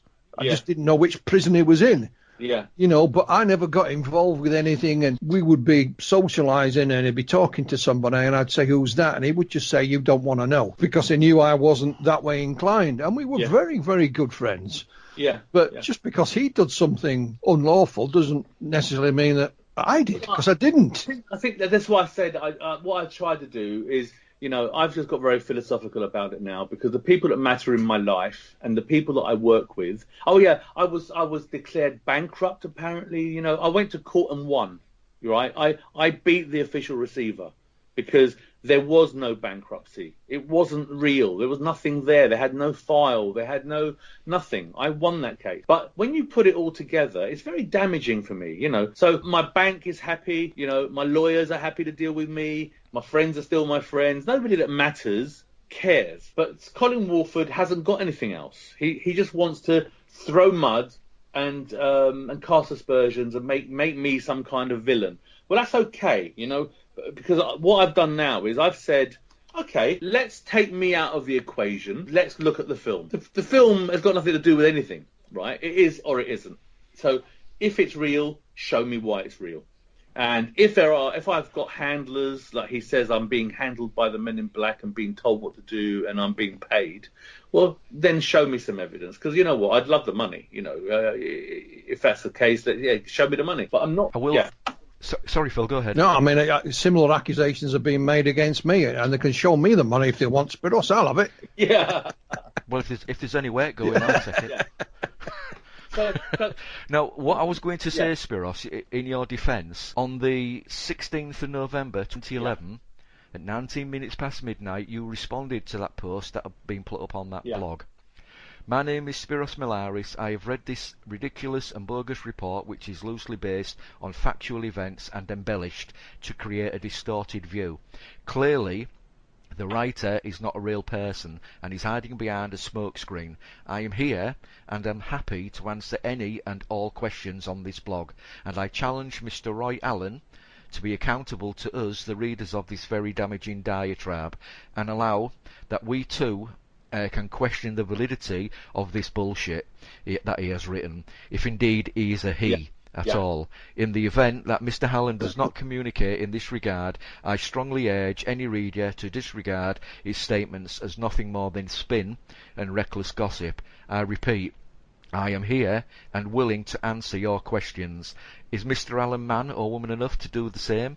We will see. Spyros Melaris. So again, facing straight up to it, mate, and getting your point up there. Yeah, well, listen, I've got nothing to hide, and exactly. and the bottom line is, like Phil says, if I was bankrupt, which I wasn't, but if I was, I've lived, I'm not going to boast, okay, I'm not going to boast, but I've lived in a house worth more than a couple of million quid for the last 15 years, okay, different houses, but I've driven cars worth hundreds of thousands of pounds all this time. Do you realise, Spyros, those houses that you're talking about that are a couple of million pounds, if you move up to Yorkshire, you'll probably get them for about 250. Well, maybe less. But the thing is, the point I'm making, I'm not boasting. The point I'm making is a bankrupt cannot do that.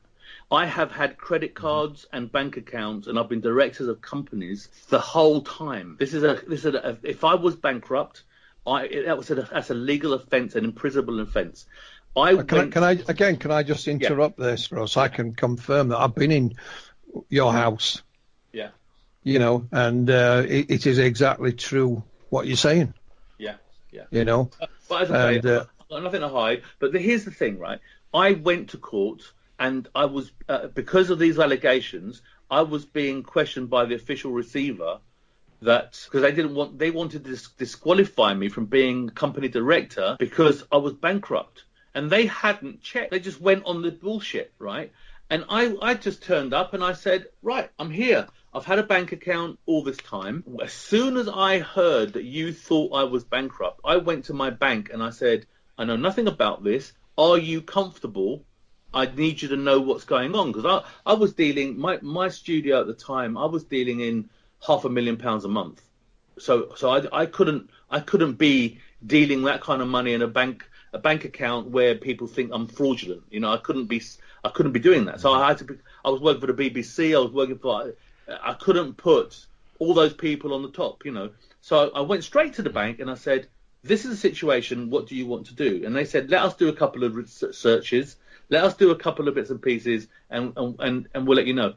They said, we've satisfied ourselves. There's nothing wrong here. We're absolutely happy. We carry on as usual. Now, I was given, and in the blog that we're talking about, they talk about Ultimate Finance. Ultimate Finance gave me a factoring facility of £300,000. Now, what it means is if BBC owe me £20,000 and they pay 60 days, I can give that invoice to Ultimate Finance, and they will give me part of that money, and then they will take the invoice from the BBC, and they take the money from the BBC, and they'll take a little commission for that. Okay? But they gave me a limit of £300,000 to do that. And on this blog it says Ultimate Finance gave this pawn, I can't remember how the wording was, but this porn lord or whatever it was, £300,000 when he was a bankrupt, and if Carlsberg made factoring facility companies, then that would be ultimate fire, something like that. Nonsense, complete nonsense. Anyway, be that as it may, if we just go back a step now and say, okay, all of that's gone. I'm still here. I've still got bank accounts. I've still got credit cards. I've still got everything. I'm still working. I haven't got the studio. I sold that long. I'm still around. No problems like that. And it doesn't matter what Walford says. But he'll get his comeuppance soon enough, because I'm not going to leave this alone now, because it's becoming personal. But yeah, I mean, you could have just turned around and said, "Well, I'm sorry, Spyros. I just don't believe you." That's fair enough. And leave it at that. But darken someone's character is just not acceptable. Not in the way that he's doing it. Well, I would have just, surely anybody in the right mind would just say, "I'm sorry, Spyros, I just don't believe you." And you just say, "Fair enough."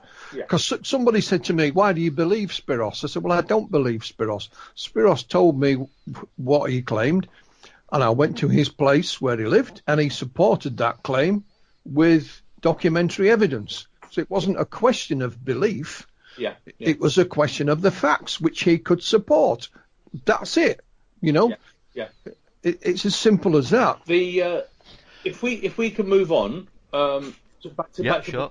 We've literally got about 15 minutes left. All right, back to the film. Can I just say something regarding your criminal activity?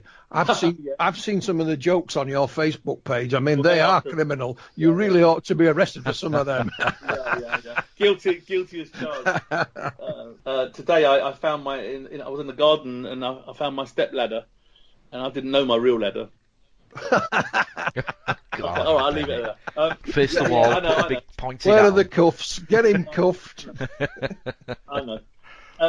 So all I wanted to say was a final little jobby, which is we've got all these people that we named who say they were in it. They don't have to say I was in it, okay? But they were in it, okay? So they're in the same boat as me. I made it. They were in it, okay? And I'm telling you they were in it as well. So we've got that. We've also got no name for Santilli's film experts. Okay, so Santilli's not actually providing any evidence whatsoever to back his claim. No real film, no experts that renovated it or restored it or whatever the bullshit is. We've got nothing. Okay, we just got a story. But we have got his admission that it was recreated, although he uses the wrong word. We have got that admission, and we have got the admission that the debris footage is fake. We know it's fake because I've shown it. I've done talks on the subject. I've done TV. I've done all sorts. I deciphered what the small I-beam says. Okay. Now, I did a documentary back in, I think it was 96, and I shot it as if I was just a filmmaker making a documentary about this film. I went to the University of London and I spoke to a language expert there who wasn't told what this beam was, okay, the big beam, and he was to read to make out what it means. And I've got a film of him doing it, and it's online as well. And it basically, he said it says eleftheria, which means freedom in Greek. But he said it's not quite Greek. It's a little bit stylized. It's got a kind of, I wanted it to be like that. I wanted it to be, what if it was something before Greek was invented? Maybe Greek came from this. That was my fictitious thing that was going on. Proto-Greek. Yeah, and kind of make it a little bit Arabic, a little bit, because the hieroglyph thing came out from Roswell, and I thought, well, I'm going to go against that, but I'm going to keep it in keeping. His I-beams found, and but it's clearly Greek. But the important part is that when it was first viewed, everyone said it says video, which it did. It's just a clever little thing. I like mucking about like that with things. If you can make things read upside down and turn them upside down, and read something else, So I made it say video one side. And when you turn it over, it says eleftheria, using the same shapes, okay? And video sounds like a modern word, doesn't it? You know, you kind of associate it to a video cassette, and it's not an ancient thing, but actually it is. The word video is a Latin word. It was a bit of a red herring. Everyone was saying, oh, it says video, and I'm the one that says no, it says freedom, and this expert has confirmed it. Colin Wolford has tried to tell me the reason that I know that it says freedom is because this other expert in the University of London is the one that told me. Okay, so I then put a challenge online to say, well, the small I-beam, nobody has deciphered that. And I said, I challenge anyone to decipher what it says, including the guy from the University of London. Anyone, just tell me what it says.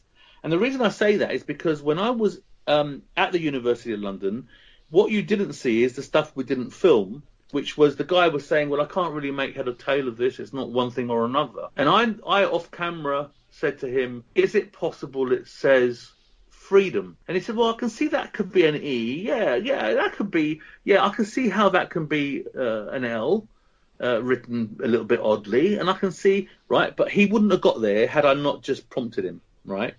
And if you look at the film, he actually says, well, I can see how that could be. Yeah, well, yeah, if you squint a little bit, that could be right. And he came up with it. Now, Wolford thinks he came up with it first, but he didn't manage to decipher the second one, which says ISIS. And I am the only person that told the world what that says. Okay? And I gave every ample opportunity to tell me what it was, and nobody knew. I'm the only one that knows. Now that I've said it says ISIS, everyone who can speak Greek will go, oh, yeah, I can see that. Yeah, that's an I, that's an S, right? That, to me, nails it, okay? But not for Wolford. Wolford won't listen to the ISIS bit. He only listens to the bit that he saw on telly. The other thing is there's a magic effect hidden into the debris footage with the control panels. Yeah, I know what this is. Yeah. Now, I did that at the Magic Circle, brought the house down. When I told them what that is, they're magicians who are very aware of this illusion, okay? And no one saw it. And it wasn't until I pointed it out, they all laughed and thought it was hilarious. Okay? But I knew it was. They didn't. They were all magicians sitting in the audience, 300 people. Nobody knew what it was. So it's not like everyone knew and I could just guess it. You know, there's not one thing. There's lots of things. When I saw that, Spyros, I pretended I hadn't seen it. Because I thought, no, no, that can't be. You know what I'm talking about, do you? Yeah. And I thought that's just not right. yeah. So, go on, tell them what it is. Well, I hope you will do. What are you talking about? Are you talking about the control panels? Yeah, absolutely. What the illusion where they become bigger and smaller? Yes. Yeah. Well, because of the way they're arched, it's called the Jasper illusion, and because of the way they're arched, you've got a small arch in the bottom and a big arch at the top. Okay, so when you bring them together, they look the same size. When you pull them back, the front one looks a lot smaller than the back one. Okay, and it's just an optical illusion because big curve goes against the small curve. So I'm a magician, right? I'm Greek and I'm a magician. So there's two things in this film now that are Greek and magic. Okay. If we go further and talk about the suits, there isn't another suit in the world anywhere in the history of mankind that you can find to show me that is exactly the same as these suits, because I made them. I designed them and I made them. Now, no one has been able to come up with the same suit.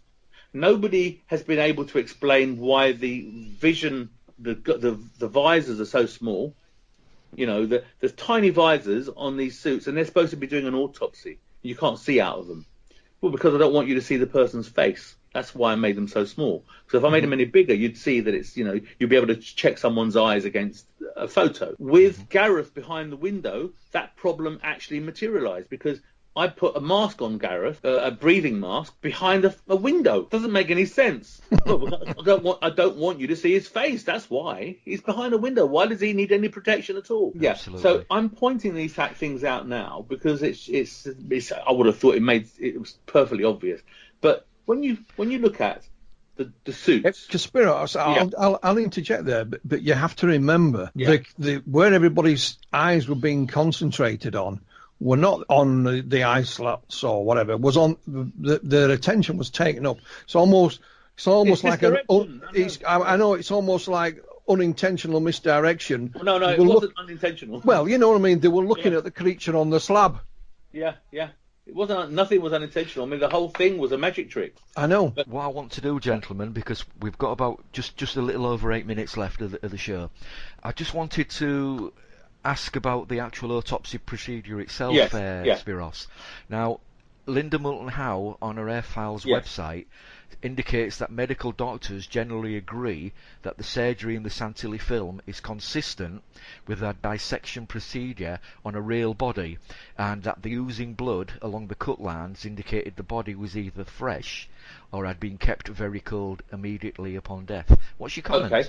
My first comment is there are a lot of experts who say this isn't correct. He's holding the scissors the wrong way. Yep. He's doing this the wrong way. This isn't correct either, right? It wouldn't be bleeding. If it's dead, it has no blood pressure. It wouldn't be bleeding when you cut it like that.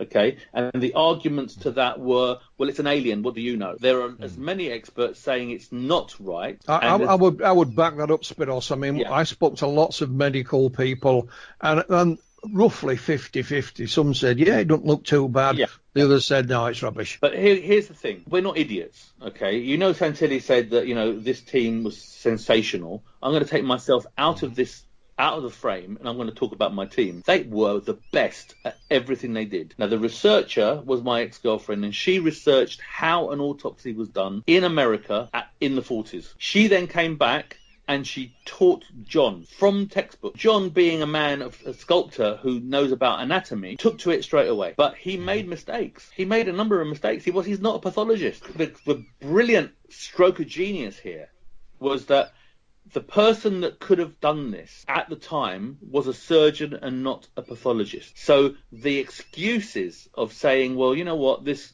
is actually correct, it could be correct, is because it's not. Well, that's why they can only say it's consistent. Yeah. It's not 100% perfect. Because it's not a pathologist, it's a surgeon, and we can see that a pathologist wouldn't be doing it this way.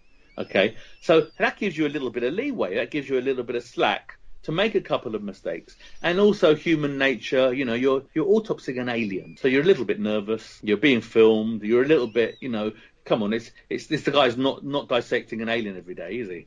So okay, yeah, exactly. So the bottom line is, Moulton Howe, I emailed her last time she spoke to Colin Wolford, and they did a show about talking about Wolford's take on it and how it's real. And I said, I'm Spyros Melaris. I made the film.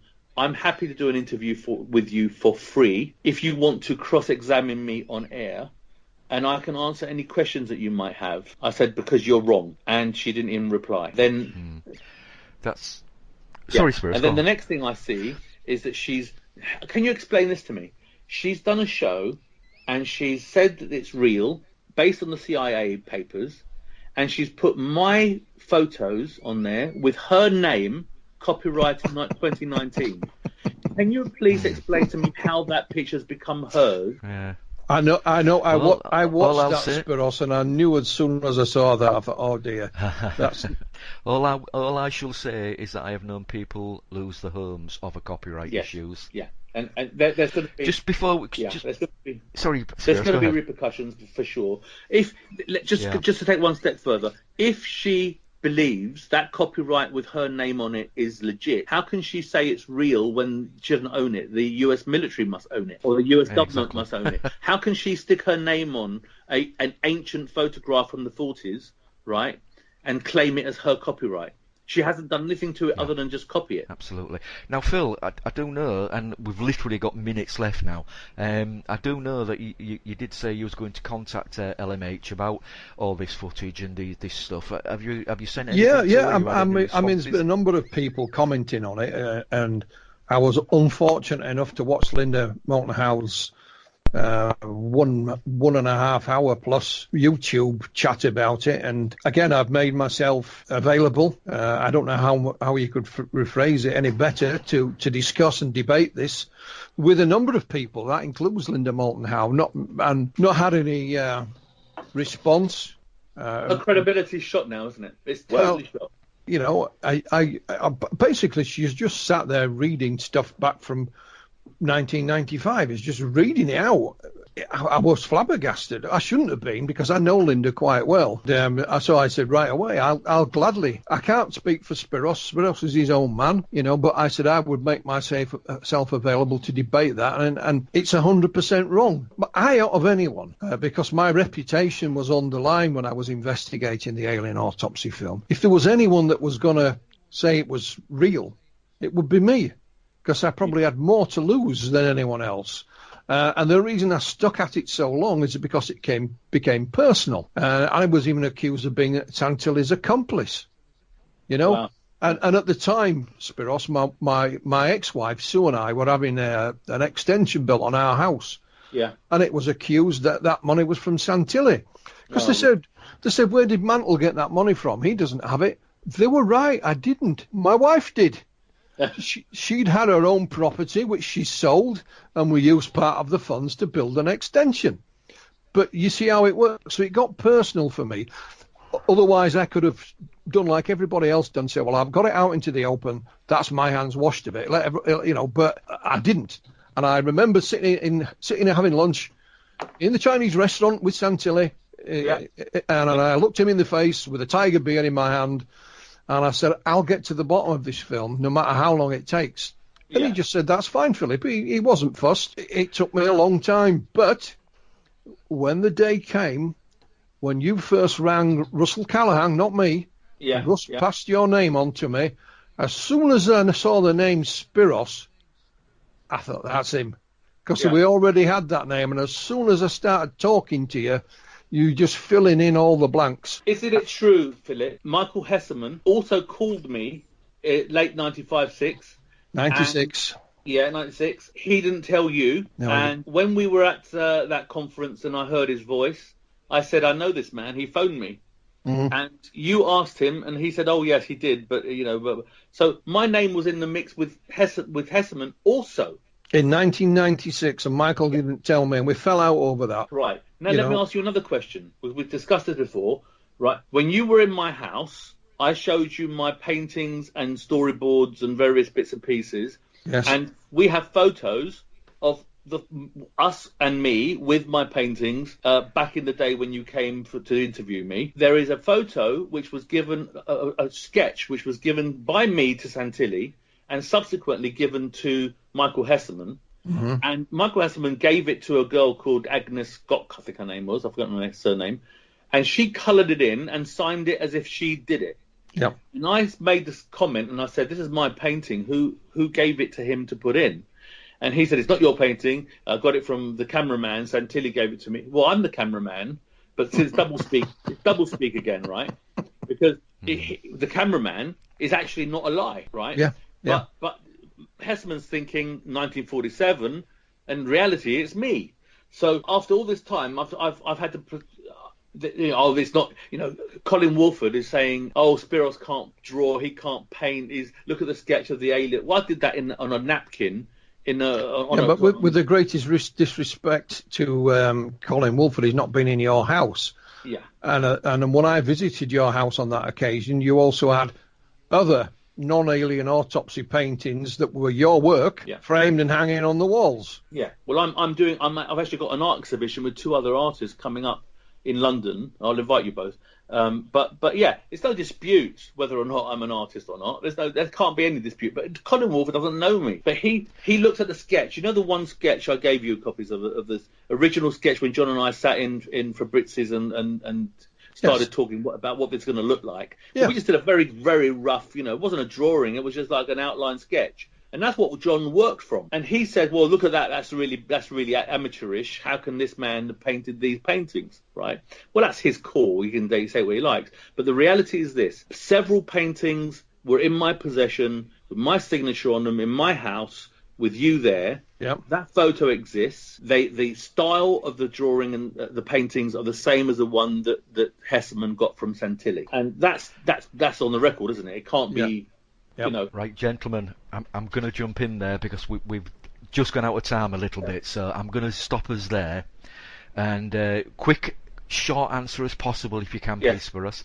When is your book coming out? We all want to see it. Okay, very, very, very soon. I'm working on a movie, and I want to bring the two together. I've got a load of Okay. photos that I didn't know I had that I'm including, which will put this to bed, but I can't release just yet. Watch this space. Okay, that's brilliant. Spyros, on behalf of Inside Outer Limits Radio Show, myself, Chris Evers, and my co-host, I'm sure he'd like to mention his name. Yeah, Philip Mantle. That's Philip Mantle. He's there. I can still remember my name. Well, UFO royalty, mate. You should be able to. I know you're getting on a bit, but there you go. Listen, Spyros, thank you very, very much. I hope it's answered some people's questions, and let's see what else is going on. But with all the intrigue. Yeah. Sorry, intrigue. That's a new word I've just invented. Well, you might as well. With all the intrigue and authenticity or the fakery of the film coming into question again, and names of people who still could bring out the truth, some of these guys need to come forward as well. And this is why ufology is at a fever pitch, and really for good reason. We've never been so closer, I don't think, to actually finding an answer to the question, is anyone else out there? Good night, everyone.